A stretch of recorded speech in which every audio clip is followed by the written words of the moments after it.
जंगलों और धुंध से ढकी पहाड़ियों के बीच बसे रायगढ़ के सुदूर शहर में एक रहस्यमय भूत की रोंगटे खड़े कर देने वाली कहानी है, जिसने दशकों से स्थानीय लोगों को परेशान किया है।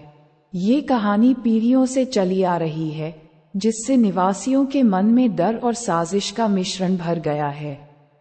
किंवदंती है कि 19वीं सदी के अंत में राघवेंद्र सिंह नाम के एक धनी जमींदार ने रायगढ़ में विशाल संपत्ति पर शासन किया था। वह अपने क्रूर स्वभाव और अत्याचारी शासन के लिए जाना जाता था, जो उसकी जमीन पर मेहनत करने वाले मजदूरों का शोषण करता था। जैसे जैसे उसकी संपत्ति और शक्ति बढ़ती गई, वैसे वैसे उसका अहंकार और दूसरों की पीड़ा के प्रति उपेक्षा भी बढ़ती गई।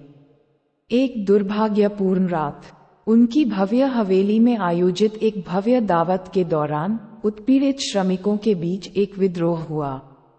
हताशा के कगार पर पहुंचकर उन्होंने न्याय और वर्षों के दुर्व्यवहार के प्रतिशोध की मांग करते हुए हवेली पर धावा बोल दिया।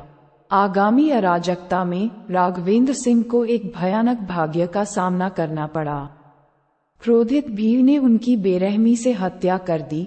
उन्हीं लोगों ने उनका जीवन छीन लिया जिन पर उन्होंने अत्याचार किया था। श्रमिकों को अपने कार्यों की गंभीरता का एहसास हुआ। वे खून से सनी हवेली और राघवेंद्र सिंह की द्वेषपूर्ण भावना से ग्रस्त हवेली को छोड़कर घटनास्थल से भाग गए। उस दिन के बाद से हवेली और उसके आसपास के इलाकों में अजीब घटनाएं घटने लगीं। स्थानीय लोगों ने बताया कि रात भर खून जमा देने वाली चीखें गूंजती रहीं, और कुछ लोगों ने दावा किया कि उन्होंने एक भूतिया आकृति को मैदान में घूमते देखा है।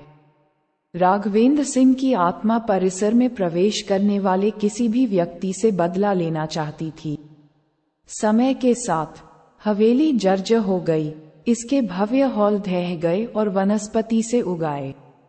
वर्षों बीत जाने के बावजूद भूतिया उपस्थिति बनी रही। जिज्ञासु आगंतुकों को दूर रखा और आतंक का आभामंडल छोड़ दिया।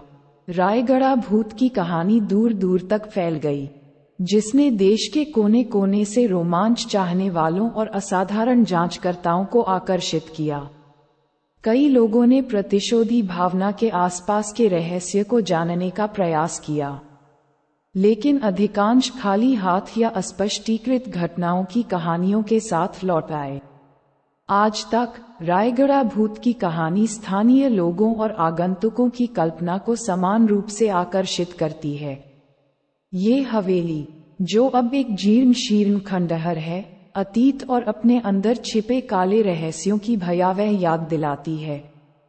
शाश्वत पीड़ा में फंसी राघवेंद्र सिंह की आत्मा सत्ता के दुरुपयोग और इसके परिणामों के प्रति एक चेतावनी देने वाली कहानी के रूप में कार्य करती है।